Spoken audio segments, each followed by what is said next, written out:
बऱ्याच वेळेला काही ठराविक बँकांमध्ये गेल्यानंतर आपल्याला येणारा एक नेहमीचा अनुभव तो म्हणजे तिथे उपस्थित असणारे बँकेचे कर्मचारी किंवा तिथे असलेले विमा प्रतिनिधी आपल्याला बँकांमार्फत गुंतवण्यात येणाऱ्या गुंतवणुकीच्या काही स्कीम्समध्ये गुंतवणूक करण्याचा आग्रह करताना दिसतात। या गुंतवणुकीच्या योजनांमध्ये प्रामुख्याने युनिट लिंक्ड इन्शुरन्स पॉलिसींचा समावेश असतो। Insurance is subject to solicitation. विमा ही आग्रहाची विषय वस्तू आहे, पण हा आग्रह केला जात असताना विकला जाणारा विमा हा त्या ग्राहकाच्या हिताचा आहे का नाही हे तपासून पाहणं हे देखील त्या बँक कर्मचाऱ्यांचं आणि त्या ग्राहकाचं दोघांचंही कर्तव्यच आहे। कित्येक वेळा असंही दिसून आलेलं आहे की म्युच्युअल फंडची SIP म्हणून हे विमा कर्मचारी हे बँक प्रतिनिधी तुम्हाला युलिप पॉलिसी सेल करतात। ही एक प्रकारे ग्राहकाची फसवणूक आहे आणि अशा प्रकारे तुमची फसवणूक होऊ नये यासाठी युनिट लिंक इन्शुरन्स पॉलिसी आणि म्युच्युअल फंड SIPs यामधील फरक समजून घेणं अत्यंत आवश्यक आहे।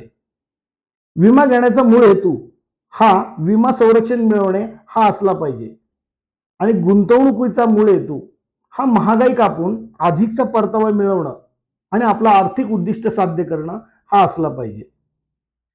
युलिप पॉलिसी घेताना ग्राहक बऱ्यापैकी विचार करतात की मला गुंतवणूक आणि विमा दोन्ही एकत्र मिळेल। विमा प्रतिनिधी त्यांना सांगतात की तुम्हाला एक चांगलं रिस्क कव्हर मिळेल, महागाई कापून तुम्हाला अधिकचा परतावा मिळेल, विम्याचे प्रीमियम भरताना तुमचा टॅक्स वाचणार आहे आणि पैसे मिळताना म्हणजे मॅच्युरिटीच्या वेळेस जी रक्कम मिळेल ती सेक्शन 1010D खाली करमुक्त असेल। पण हे केवळ अर्ध सत्य आहे। युलिप पॉलिसी घेतल्यावर सुरुवातीला तुमचे मोठ्या प्रमाणावर चार्जेस कापले जातात। Allocation charge, policy administration charge, mortality charge, management fees, अजून बरंच काही। युलिप पॉलिसी घेतल्यानंतर पहिले 5 वर्ष तुमचे पैसे लॉकिंग पिरियडमध्ये जाणार। याचा अर्थ जर पहिल्या 5 वर्षांमध्ये तुम्हाला पैसे काढायचे असतील तर काढता येणार नाही। विमा संरक्षण आहे पण ते पुरेसं नाही। मिळणारा परतावा हा सुद्धा कमी आहे, कारण की सुरुवातीलाच तुमचे मोठ्या प्रमाणावर चार्जेस कापले गेलेत। समजा एखादी व्यक्ती 2,50,000 रुपये वार्षिक प्रीमियम भरतीये, तर या 2,50,000 रुपयातले 35 ते 40,000 रुपये वेगवेगळ्या चार्जेसच्या स्वरूपात कापले जातील आणि उरलेली रक्कम मार्केटमध्ये इन्व्हेस्ट होईल आणि ह्या इन्व्हेस्टेड अमाऊंटवर तुम्हाला परतावा मिळणार आहे। म्हणजे इथं नफा होण्याचं प्रमाण कमी आणि तोटा होण्याचं प्रमाण जास्त आहे। आजकाल विमा प्रतिनिधी तुम्हाला मिळणाऱ्या परताव्याचं भांडवल करताना दिसतात की मिळणारा परतावा हा सेक्शन 1010D खाली करमुक्त आहे आणि यावर कॅपिटल गेन टॅक्स बसणार नाही असं ते म्हणतात। पण हे तितकंसं खरं नाही। जर तुम्ही 1 फेब्रुवारी 2021च्या आधी युनिट लिंक पॉलिसी घेतली असेल आणि तुमचा प्रीमियम हा सम एश्युअर्डच्या 10% पेक्षा कमी असेल तर मिळणारा पैसा हा टॅक्स फ्री आहे। पण 1 फेब्रुवारी 2021च्या नंतर घेतलेल्या सर्व युलिप पॉलिसींचा एकत्रित प्रीमियम जर 2,50,000 रुपयाच्या वरती जात असेल तर तुम्हाला कॅपिटल गेन टॅक्स बरोबर इन्कम टॅक्स सुद्धा बसणार म्हणजे बसणारच।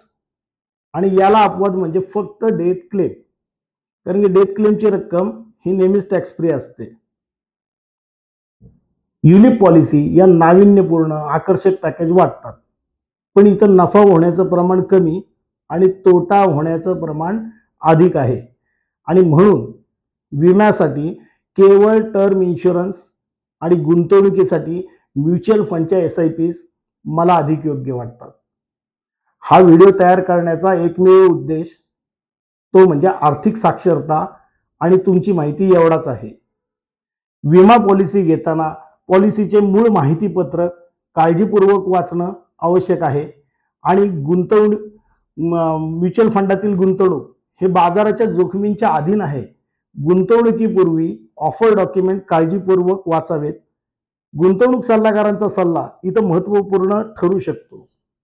विम्याविषयी तुम्हाला लागणाऱ्या सर्व सेवांसाठी आणि गुंतवणुकीविषयी तुम्हाला पडणाऱ्या सर्व प्रश्नांसाठी तुम्ही मला खाली दिलेल्या नंबरवरती संपर्क करू शकता किंवा गुलमोहर रोड, अहिल्यानगर येथील माझ्या कार्यालयामध्ये तुम्ही मला भेटायला येऊ शकता.